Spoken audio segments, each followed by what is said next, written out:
Welcome to the Tyler Werner Show, discussing all the latest in Philadelphia sports. It is here, ladies and gentlemen. The 2017 NFL regular season has arrived as we begin with the Philadelphia Eagles taking on the Washington Redskins for the Week 1 Division Showdown in Washington. And as we always do on the Tyler Werner Show, before the NFL regular season begins, we will go down the schedule once again, pick wins and losses, and maybe see how that stacks up against the rest of the NFC, and see if the Eagles maybe are a playoff team. Also, to mention, Doug Pederson comes under some heavy criticism from Michael Lombardi. Basically, Michael Lombardi saying he's not qualified as a head coach. We'll discuss it. And now, here's Tyler Werner. And yes, ladies and gentlemen, welcome to the Tyler Werner Show. Here we are. Oh, how another summer flown by before we knew it. Here we are in September. Labor Day weekend has come and gone effectively, to the average Joe around here. The end of summer. And the beginning of football season in the NFL. And college football, of course, too, for those who are certainly college fanatics, as that opened up last week. But this is quite an Eagles season we are about to witness, however you want to put it. As the Eagles have a bit of a tough schedule, in my eyes, and the way this NFC looks this year, I've continued to hint at it throughout the year, that this NFC, there's like 10 teams, 10, maybe 11 teams that I wouldn't be surprised if they made the playoffs. I mean, you look at the NFC South, you look at the NFC East, of course, with the Eagles, the Giants, the Cowboys. I wouldn't throw the Redskins in there, but maybe someone to throw them in. Even maybe the NFC North with the Packers, the Lions, maybe the Vikings. I don't see the Vikings as a playoff team. And in the NFC West, the Seahawks are obviously, again, their defense is looking stout this year. Hence, I took them in fantasy football in my draft yesterday. And the Cardinals, maybe do they bounce back after a tough season last year and be in the mix? So, right there, 2 teams there. 3, you could maybe almost argue that everybody in the NFC South could perhaps make a playoff run. Obviously, you got the Falcons in there. I think the Panthers are going to kind of bounce back a little bit this year and be perhaps a wild card team. The Bucks, they might be on the uptick. So, again, you have maybe 10 teams here, and that could, vie for a playoff spot down to the last week of the NFL season. And with the Eagles in this mix, the Eagles are one of them, in my eyes. Some may not agree, but I think here in the Philadelphia region, we can all agree that this is a team that can win 9, maybe 10 games. Some are saying 10. Some might be going a little far and saying 11 or more. But that's not quite me. Or at least it wasn't me the first time I went over the schedule back in the spring after the schedule initially came out. And I certainly don't see it being me when I go down the schedule here on the Tyler Werner Show, as we do before the 2017 NFL regular season starts, or any NFL regular season starts for that matter. I will go down, and it won't be anything where I went down the schedule before beginning this edition of the Tyler Werner Show. It's kind of an exercise of sorts. You have in your head what games you may not necessarily know off the top of your head what exact order they're in.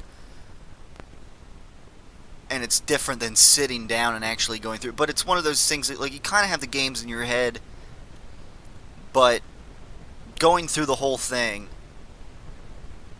one game at a time, within a short span of, just a couple minutes, is a different story. It's an exercise in of itself. And I will do that here on the Tyler Werner Show today, as always. Now that the preseason is in the books, and the 53-man roster for the Philadelphia Eagles has come to fruition, I should say. Last week, I took a much-needed vacation down to Delaware, as I try to do a few times this summer. Someday I don't know. Someday I want to live down there, even if it's a few years from now. I just love Southern Delaware. And I agree. There wasn't much to really preview again with that fourth preseason game, but the third preseason game. Last time on the Tyler Werner Show, I was saying this is the last chance to see the starters before the regular season begins. I wanted to see Torrey Smith and Alshon Jeffrey come alive a little more, make plays. Sure enough, Carson Wentz dished touchdown passes to both of them. I saw Torrey Smith make a play, a good play, which we haven't seen throughout the preseason. And again, this is one of these, like, there was a time where that third preseason game, some teams in the NFL played the starters the whole game, once upon a time. The Eagles, it was just that one first quarter. And some teams maybe played their starters for the entire first and second quarter. The Eagles, it's whatever. Doug Pederson, they had the guys play just the first quarter. Trust the process. It's one of those things. Hopefully they don't come out in the regular season looking unprepared, like they could have used more preseason. But nowadays, of course, it's kind of all about keeping guys healthy, almost in bubble wrap, until the regular season starts. It is what it is, I guess. But again, in this first quarter, I saw out of Torrey Smith and Alshon Jeffrey, they both had some good touchdown receptions, made a couple plays. Good. Torrey Smith, and sure enough, it was against former Philadelphia Eagles that didn't pan out here at all. A couple Chip Kelly acquisitions from a couple years back.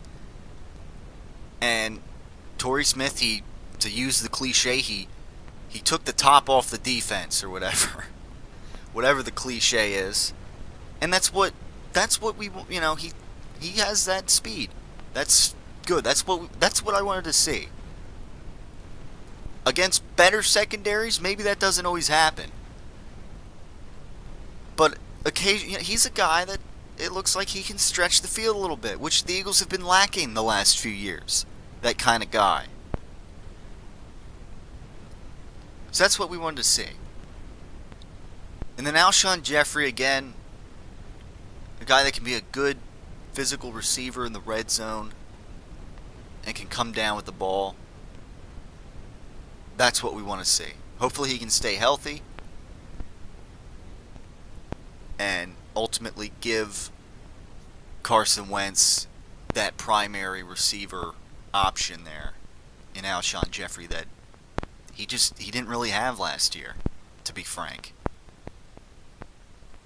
This is why, again, we're seeing here why we saw there, like, that's what this Eagles offense was lacking last year. They had Josh Huff and Dorial Green-Beckham, guys who aren't even in the league now.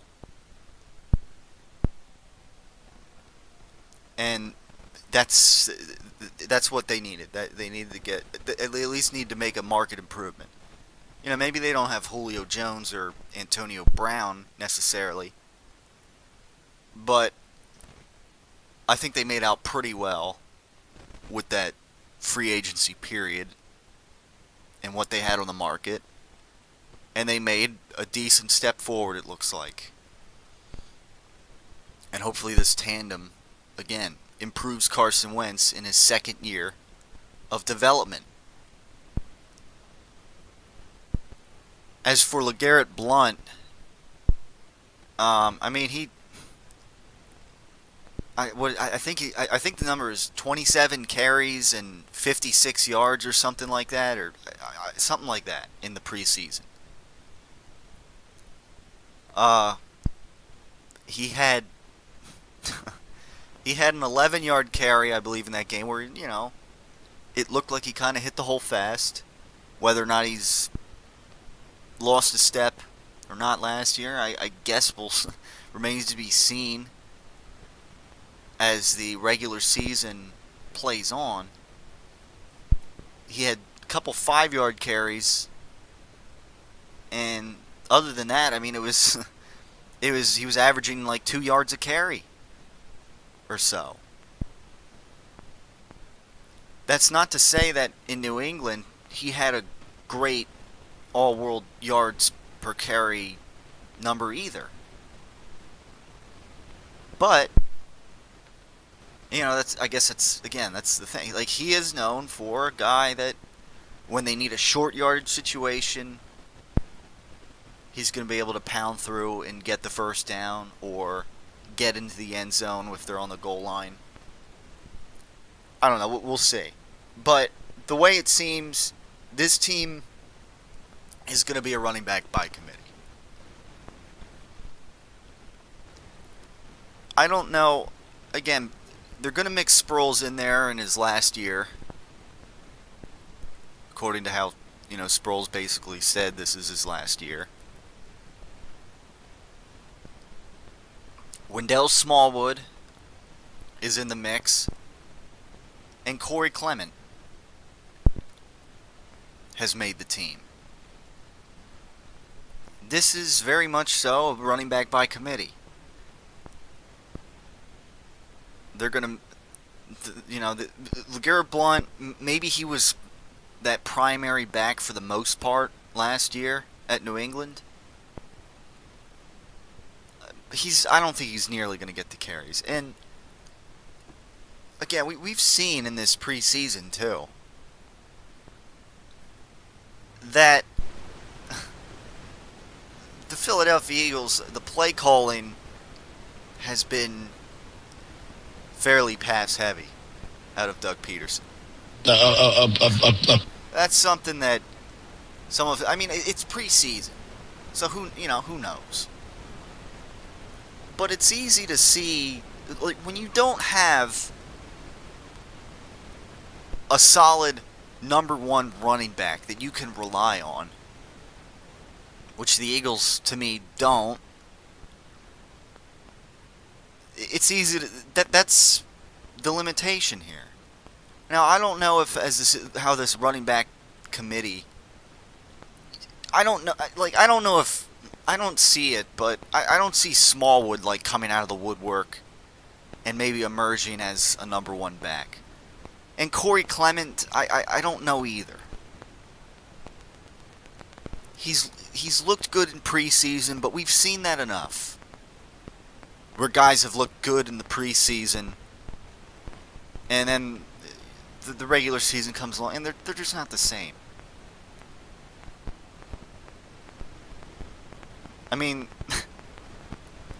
Heck, the first 2 years of Nelson Aguilar, that's basically the same scenario. He had quite a preseason. He had quite a training camp.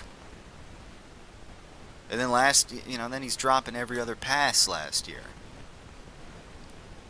That's not to say this year the same thing's going to happen. But I'm not. Again, let's see. Let's see how things progress in the regular season here. At the end of the day, I don't. I don't feel as good about the running back game as I do maybe with Carson Wentz and the receivers. The improved receivers. Now, and not to mention the defense. The defensive front, I like it. It's easy to maybe say that that's the strength of the team right there. Linebackers, I don't know how much depth they have at the position. If the starters go down. And again, Darby was a nice pickup in the trade from the Buffalo Bills. I think that'll help him. And the secondary overall might not be as bad as we thought they would initially until he came along in that trade. But again, we have to see how the other side pans out with Jalen Mills right now as the starting cornerback. And behind that, Rasul Douglas, Patrick Robinson, Jalen Watkins is listed here on the Eagles depth chart, PhiladelphiaEagles.com. Jalen Watkins and Dexter McDougal as third string cornerbacks. So, for the time being. And then not to mention Jalen Watkins is also listed as second string safety, so they could, if guys go down, there could be a little bit of movement there. Rodney McLeod and Malcolm Jenkins. Malcolm Jenkins, see, he's getting up there in age, so there's just a little bit of concern there. He's been, as far as guys that Chip Kelly brought here, of course, Malcolm Jenkins was maybe the one of very few good off-season moves that Chip Kelly made during his time here. And we'll see how he holds up this year. But again, the linebacker, the defensive four and the rotation that they got is looking good. Jordan Hicks at middle linebacker, Nigel Bradham on the outside, and Michael Kendricks on the other side. The depth there concerns me a little bit behind those guys, and whether or not Michael Kendricks, again, he had a good preseason, don't get me wrong. But the fact that last year he only played about a quarter of the snaps,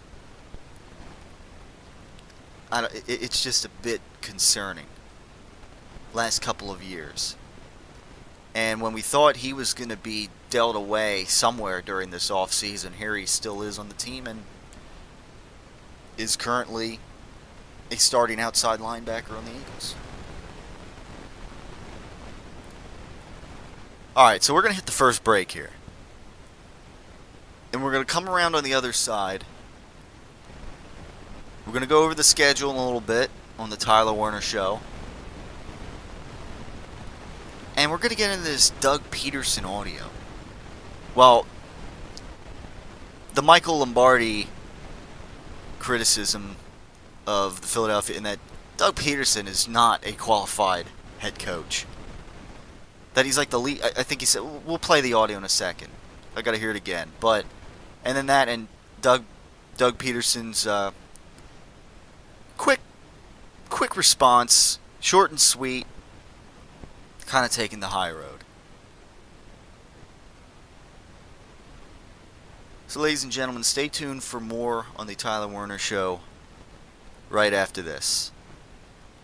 The champion of game day catering is the official meatball of the Tyler Werner Show, Brady and Belichick's slow-cooked Italian meatballs. We prepare our balls over time, and that's the essence of the preparation.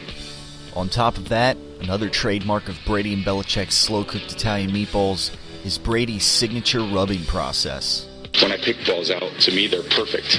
I don't want anyone touching the balls after that. I don't want anyone rubbing them. To me, those balls are perfect. What is a concern is the texture of the balls, and again, that's the point that Tom hit on hard. The champion of all game day catering dishes is Brady and Belichick's slow-cooked Italian meatballs, the official meatball of the Tyler Werner Show. It's no big news flash that many people, you included, eat as a way to medicate themselves. You can choose to worry about it or not. You can choose to panic about your situation or not. It's clear what you must do in order to make important changes. 5 letters here. R-E-L-A-X. Relax. We're going to be okay. In order for you ever to effectively figure out and map how to get to where you want to go, you have to first know exactly where you are starting. R-E-L-A-X. Relax. You have to be willing to change what you're doing. You can change your behavior.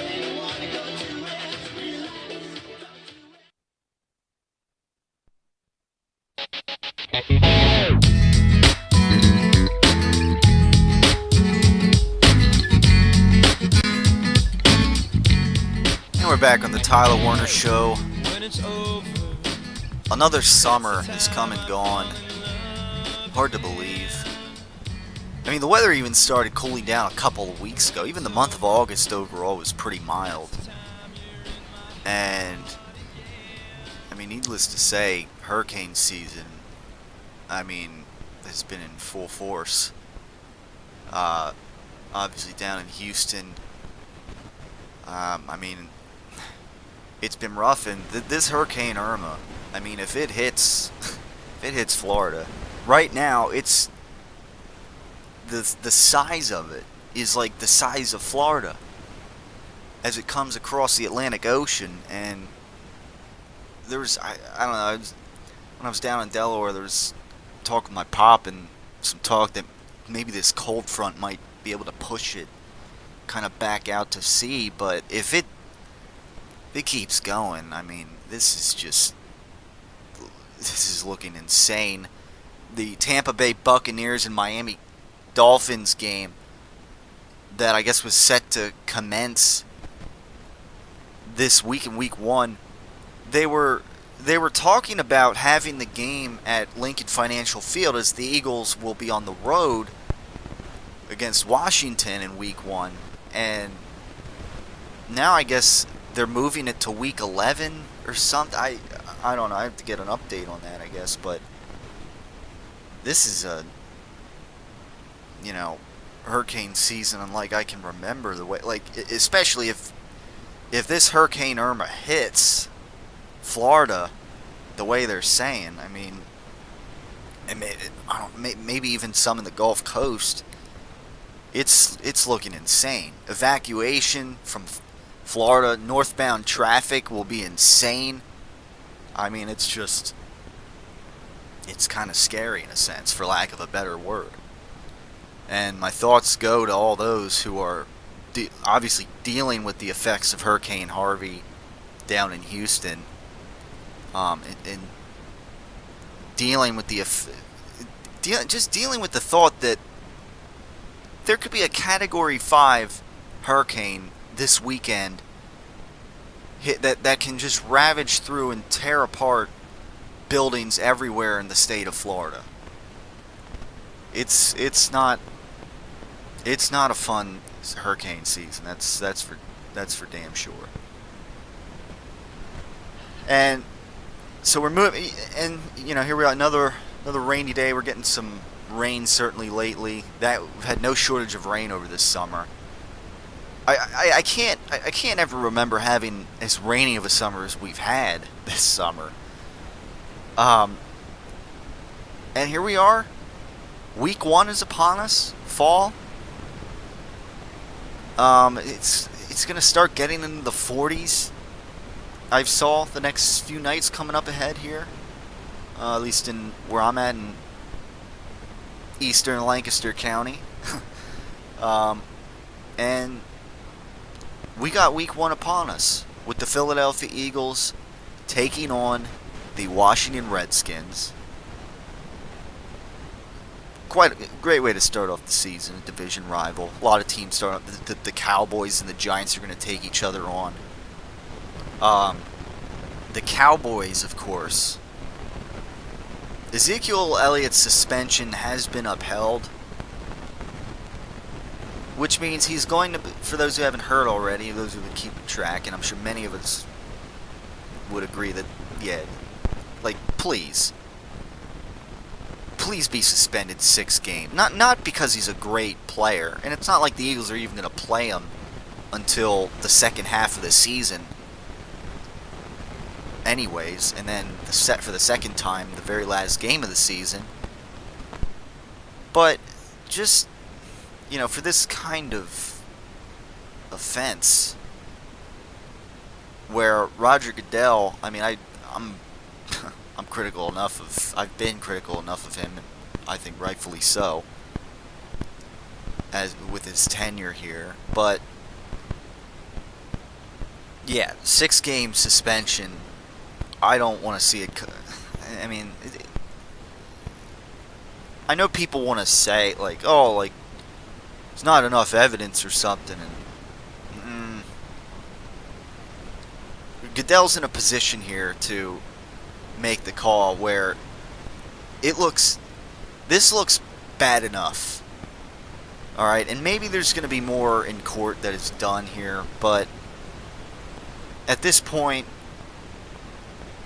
this looks bad enough that the guy, and then other things that he's been doing in the off season, and I don't know, was pulling down a skirt or something unwillingly at a St. Patrick's Day parade or something of a woman that I don't know, other stuff that is out there that he's been up to.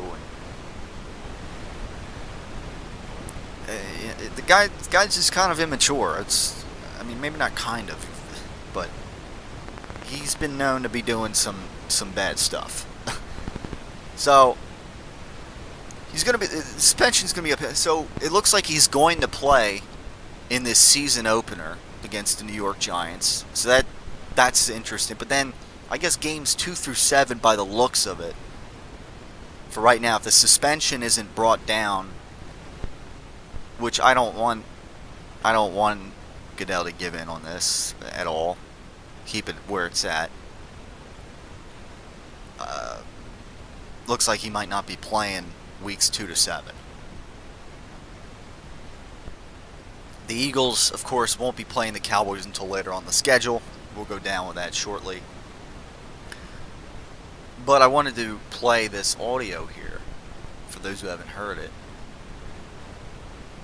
Michael Lombardi basically saying Doug Pederson is not a qualified head coach. And I think for a matter of fact, he says the least qualified in the league. Well, let's hear his criticisms of Doug Pederson here. Rule number 13, the sooner you admit your mistake, the better off you'll be. My beloved 76ers hired a guy by the name of Roy Rubin from Long Island University. Poor Roy. He finished 4-47 before the Sixers canned him. 4-47. Years later, Fred Carter said letting Rubin coach the Sixers was like letting a teenager run a big corporation. Hey, Fred, meet the Eagles head coach, Doug Pederson. Now, everyone knows Pederson isn't a head coach. He might be less qualified to coach a team than anyone I've seen in my 30-plus years in the NFL. Pederson was barely a coordinator before he became head coach. Can you imagine if we elected a United States president who didn't have any real training? Sorry, don't answer that. Look, the Eagles looked increasingly sloppy and unprepared as the 2016 season limped along. That ain't changing in 17. Only Carson Wentz can save Pederson's job, and Wentz actually got worse during his rookie year, not better. When will the Eagles admit their mistake? Will they throw away 17 stubbornly sticking to the Pederson principle? The immortal Roy Rubin lasted 51 games. I bet Doug Pederson lasts way less than that. Alright, so there, some heavy stuff there from Michael Lombardi. Come on, that's terrible! Basically saying Carson Wentz is the only one that can save his job, and that even Carson Wentz got worse as the season went along last year. No, I sort of agree that I mean, I'm on record saying it. When they hired Doug Pederson in the first place, that, yeah, I didn't think he was qualified. Like, again, nobody else was interviewing this guy. It was an Andy Reid recommendation. Just sharp guy. And, yeah, again, at the time, his resume, it seemed underwhelming. And then that introductory press conference or whatever with Doug Pederson when he was hired and taking some questions, he got grilled about that Kansas City Chiefs playoff game against the New England Patriots that playoff season, and he got grilled on his time management, his play calling, when he was, I guess, given the reins to call plays there. So yeah, I meet him halfway here. However, Doug Pederson, he has a chance this year to learn from last year, where he made some very questionable coaching decisions and play calling decisions. And that's the thing. That's like week to week here in the football season. Certainly my favorite time of the Tyler Warner Show, when we can talk football every week, when we can break down the Eagles games and what went wrong, maybe what went right, and the Eagles come out on top. Carson Wentz saving Doug Pederson's job here is basically, I'm like, and that even Carson Wentz got worse last year. I don't think that's entirely fair, because look, as the season went along last year and the Eagles started really coming down to earth, those first 3 games we kind of looked at as like, well, you know what,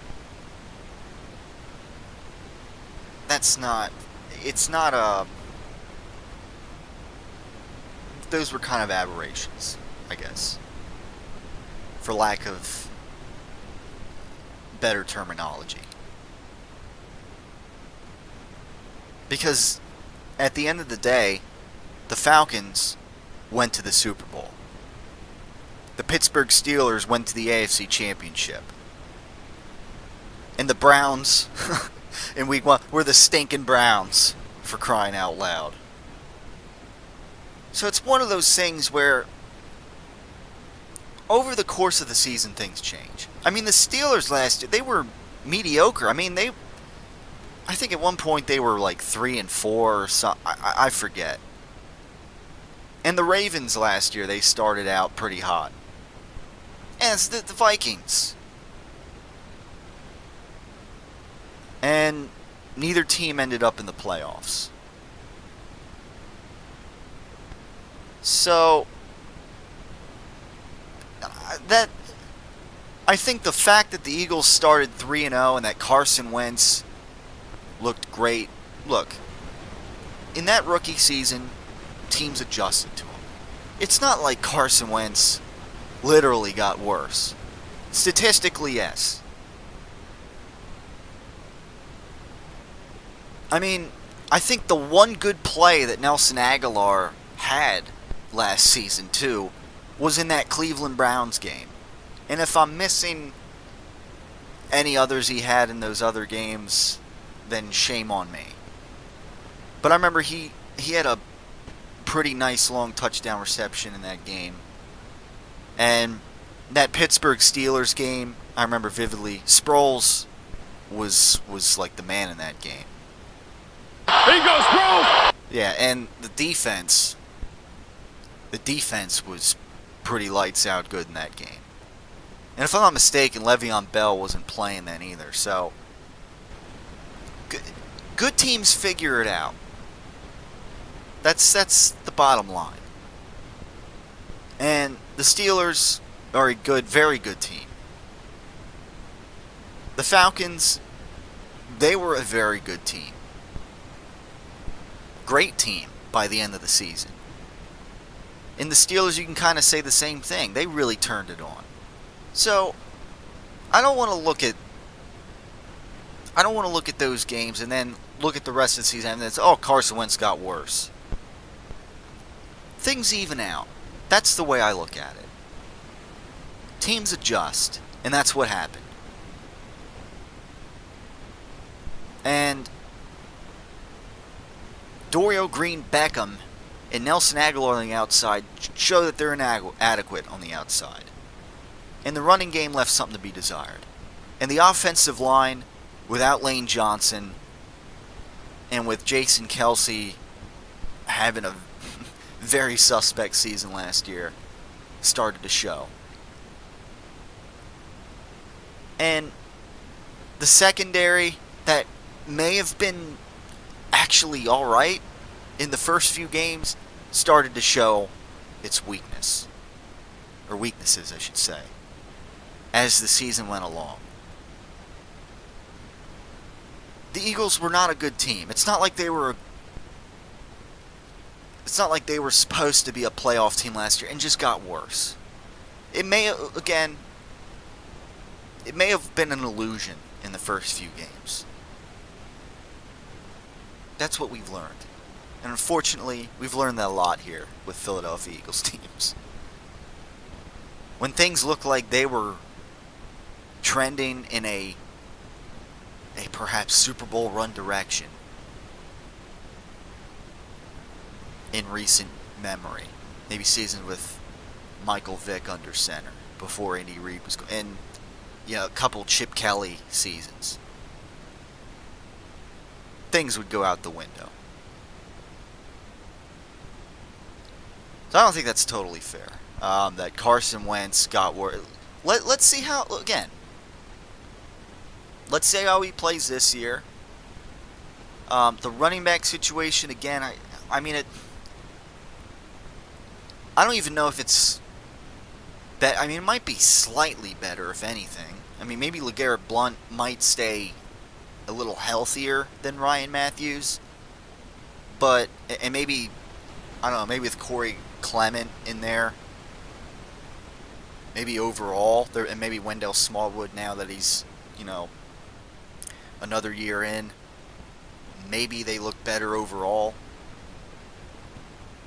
But I can't quite count on that for sure. But certainly at receiver, they're better. Offensive line, provided all the starters are out there, which hasn't necessarily been the case in preseason where they haven't looked so good. Maybe if the starting offensive line can stay intact for the most part, with Lane Johnson out there every game and every snap, they can be better too.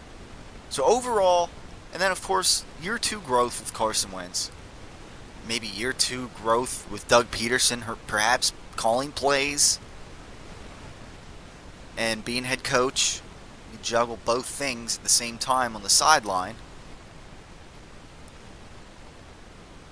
Maybe they can be better overall. They should be, in theory.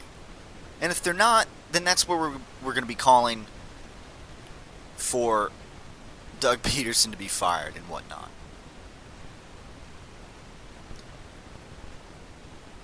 So, Carson Wentz, again, it's a better situation than it was last year. In year 2 growth. So so if Carson Wentz supposedly got worse last year as the season went along, well, he should be getting better once again. And hopefully this year we see more of a consistent quarterback. Maybe a 2 touchdown to 1 interception ratio. I've said that before. That's what I'm looking for this year. Maybe 30 touchdowns, 15 interceptions. Pretty good with that. Maybe somewhere in the realm of at least 4,000 passing yards. That's what I'm looking to see here. Alright, we're going to hit another break, and then on the other side, building up some anticipation for it. On the other side, we will go down the schedule, quote unquote, the exercise of going down the schedule, predicting the games, and looking ahead to the Washington Redskins Week 1 matchup for the Philadelphia Eagles. Stay tuned for more on the Tyler Werner Show right after this. #1 box office attraction, #1 WWE superstar, multi-time WWE champion, Brock Lesnar. Time to revamp your office space, eh? Looking for an interior decorator? Look no further than Brock Lesnar. Now that's the way a real man uses a sledgehammer. Out with the old, in with the new. Give Brock Lesnar and Paul Heyman a call. Mr. Lesnar, you're in the future of interior decorator. I think we're done. Hi there, I'm Hank Hill. Well, I'd like to tell you what Strickland can do to meet your energy needs. You see, at Strickland, the customer comes first. It's kind of interesting. The word customer begins with CU. Well, we don't see you as just another sale, but as a member of our team. I thought you might enjoy 7.5 gallons of pure premium propane. Strickland Propane, the customer comes first.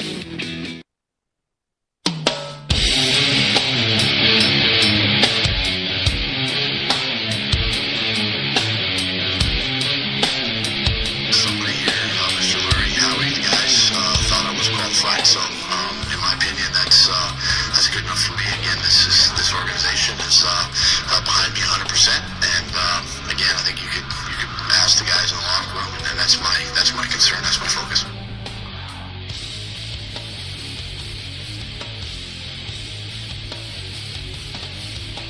And yes, ladies and gentlemen, that was Doug Pederson's response to the Michael Lombardi, I guess, criticisms of Doug Pederson being unqualified as the head coach. Doug Pederson basically said, well, Jeffrey Lurie, how are they? This Eagles organization thought I was qualified, and I forgot to play that bit of audio previously before the break, but there was Doug Pederson, kind of just taking the high road there, and Gosh, it went great. as far as that's concerned, I mean, to some extent he has a point, but Michael Lombardi's saying in all of his 30 years or whatever covering the league, and he's the goal to say that he's the least qualified he's ever seen. That might be a stretch. I mean, you could make a case that, depending how you look at it. I mean, Chip Kelly, for instance, yeah, he's had considerable college experience, maybe coaching, but as far as NFL experience, he hadn't had any NFL experience, being even a coordinator in the league. So, and I mean, that happens where college coaches, they come into the NFL. So depending how you slice it, I mean, I don't know. It's almost as if Michael Lombardi had a bit of an axe to grind with the Eagles, and I don't know. It seemed the way he tried to get his point across seemed somewhat out of line. I agree, to say the least. Well, it's that time. Been hyping it up, going over the Eagles' schedule once again. But more of an official way of going through the schedule is now. It's here. The 2017 NFL regular season is here. And you know what? I do want to, before I go through the schedule, I'll just kind of spoil the first game.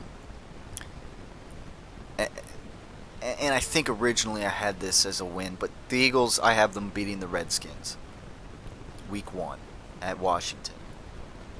I think the key to this game here is going to be the Eagles getting to the quarterback, Kirk Cousins. I think that they're going to wreak some havoc. They're going to make Kirk Cousins uncomfortable. I know Terrell Pryor should be a good addition for them. Although, they lost Deshaun Jackson. Deshaun Jackson hasn't been maybe as much of a threat as he has in the past, but I think Terrell Pryor's a good piece. Defensively, I don't know what to make of the Redskins, really. I don't think they're anything special on defense. Any better than the Eagles' defense, if not, possibly worse.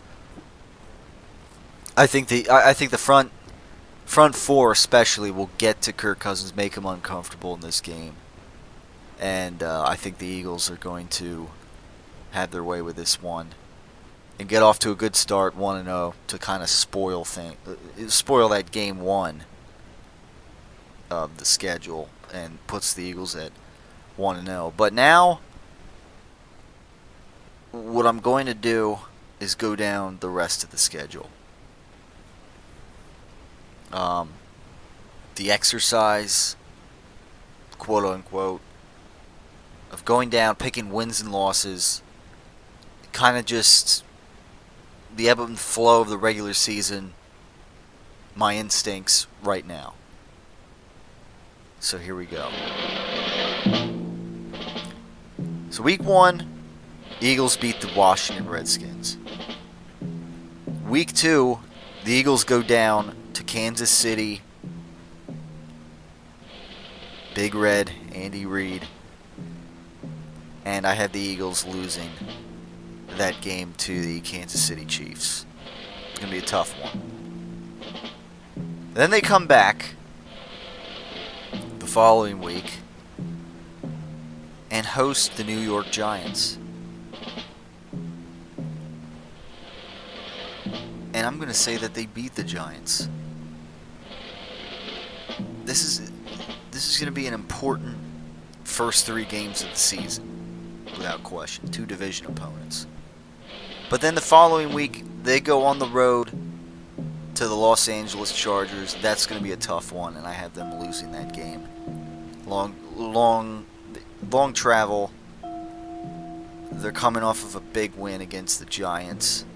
That's a loss, 2-2. Then the Cardinals visit the Eagles back at Lincoln Financial Field. And the Eagles recover. Move to 3-2, beat the Arizona Cardinals. I think handle them at home. The Cardinals come in here. Tough travel for them.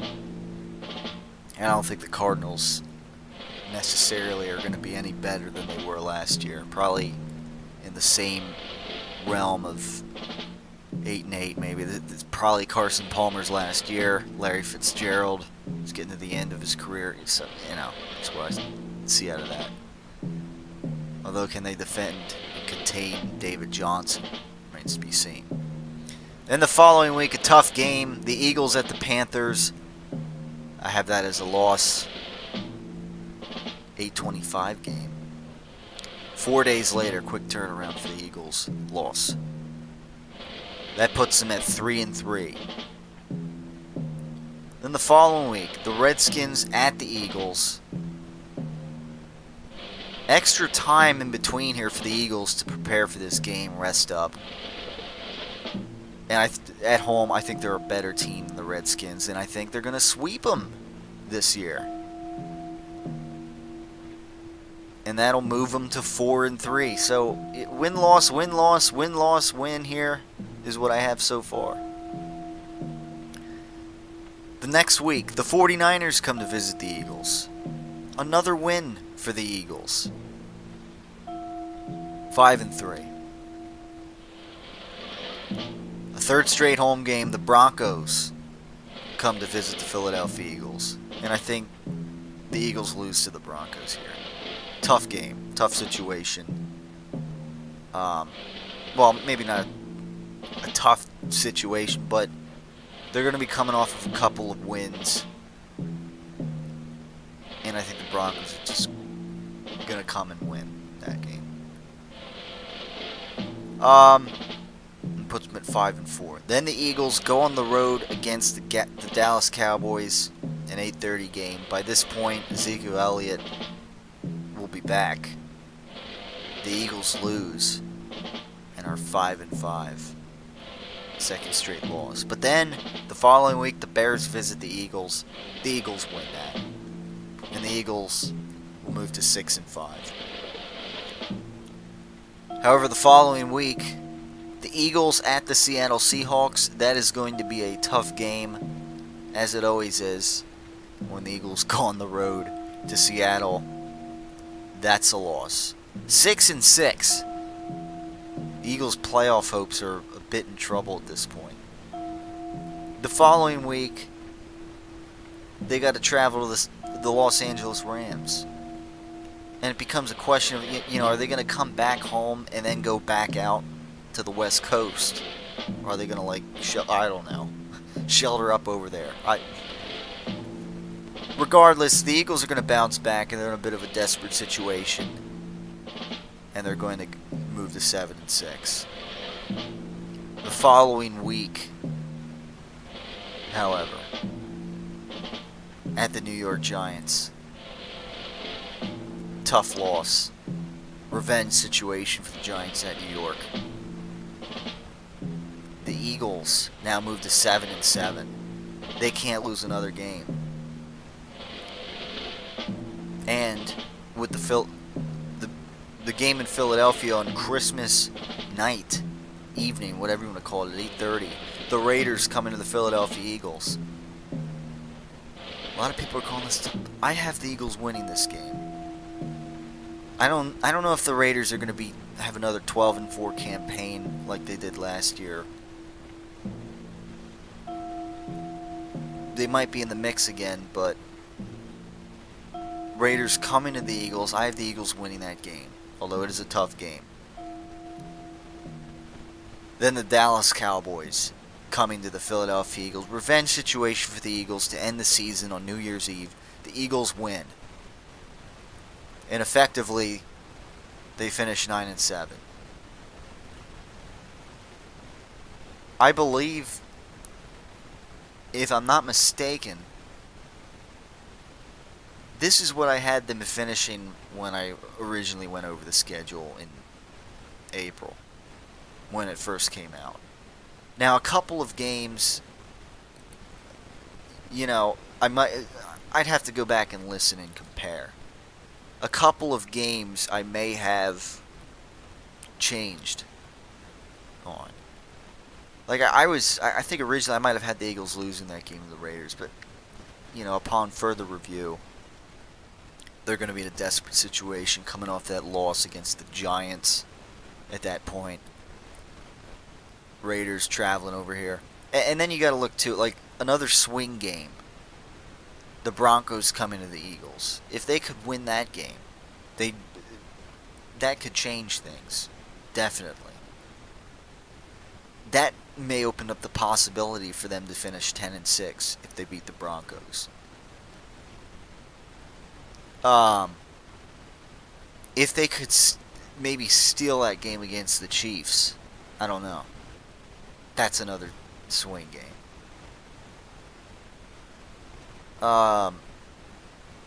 So, there's a couple games that might be close where, I don't have I don't think I have anywhere the Eagles winning 3 games in a row this season. But the place they could do it in the schedule to me is that Redskins, 49ers, and then Denver Broncos. Maybe they could rattle off 3 straight there if they beat the Broncos.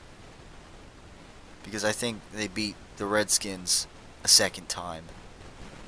And they beat the 49ers. Both home games for the Eagles.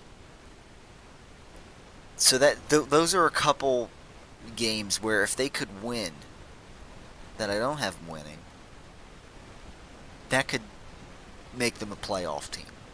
I don't think 9-7 is quite good enough. I just think that there's between, in my eyes, probably the Giants winning this division. 10 or 11 wins. And then you figure the Packers, the Falcons, the Seahawks, all playoff teams. Probably the Panthers, I have maybe winning 10 games. And that may leave room for the Cowboys as a wild card. 10, maybe 11 wins. I don't know. We'll see how much they miss Ezekiel Elliott those 6 games, if it is 6 games. Or if Dak Prescott has a bit of a sophomore slump, yada yada. Their defense maybe doesn't fare well this year.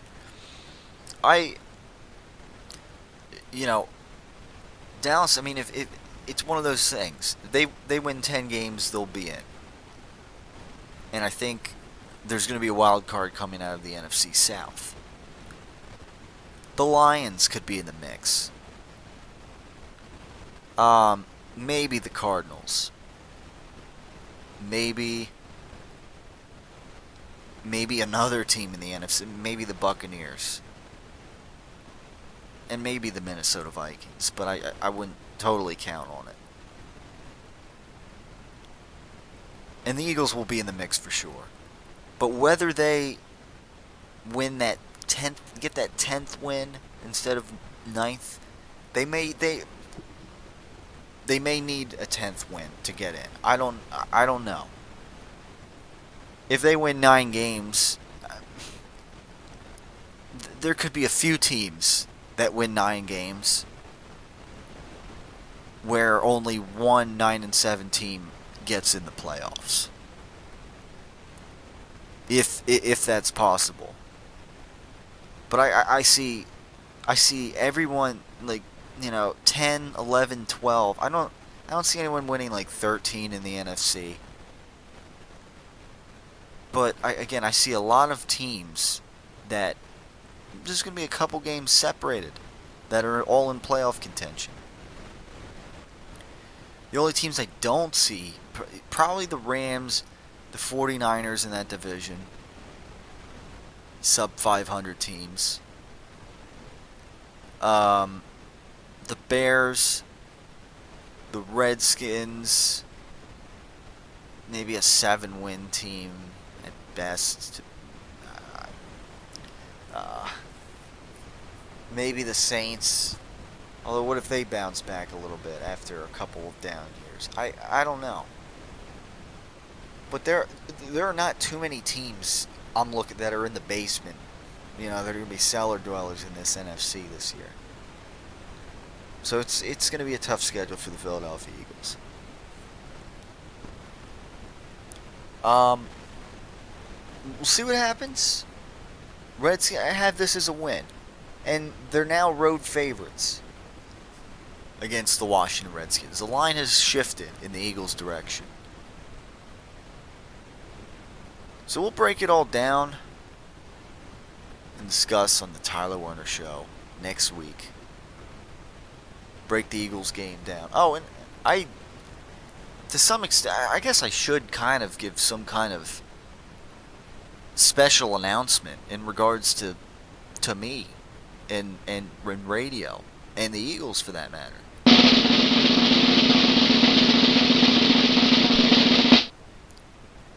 That announcement is local radio station WEU 830 AM has hired me as a board operator, and I'm board operator / announcer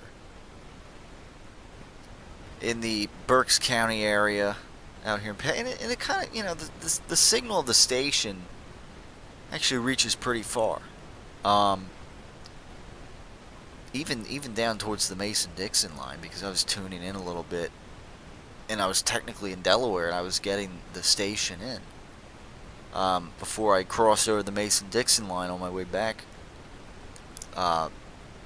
this past weekend. So on Sundays I'm going to be in there, and I'm going to be board operating these games because we get the feed, we get the radio feed in, and we have to insert some more local ads more in the Reading area, and yada yada. And occasionally I make an and same with Phillies games when they're on, while they're still on, when I'm in there. So, it's not. I do like hourly news breaks, and we'll see. It's a good step in the right direction for me, as my voice is going out over the air. So it's a nice step in the right direction. Who knows? Maybe more will come out of it at this station.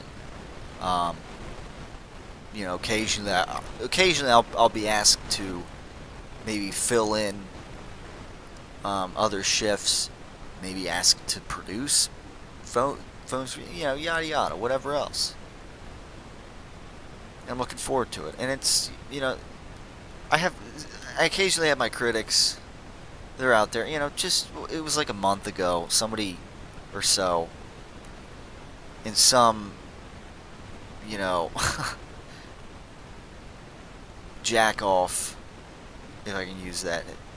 It's a podcast. It wants to say how, you have these long dramatic, pauses or whatever, and you sound really nasally too, and as nasally as F, and yada yada, come on. That's a violation. Well, guess what?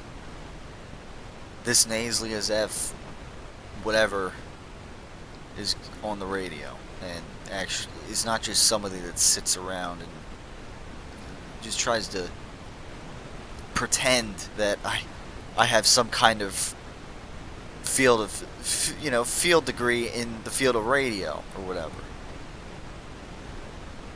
Step in the right direction, and if you're ever in the generator, tune on 8:30 a.m.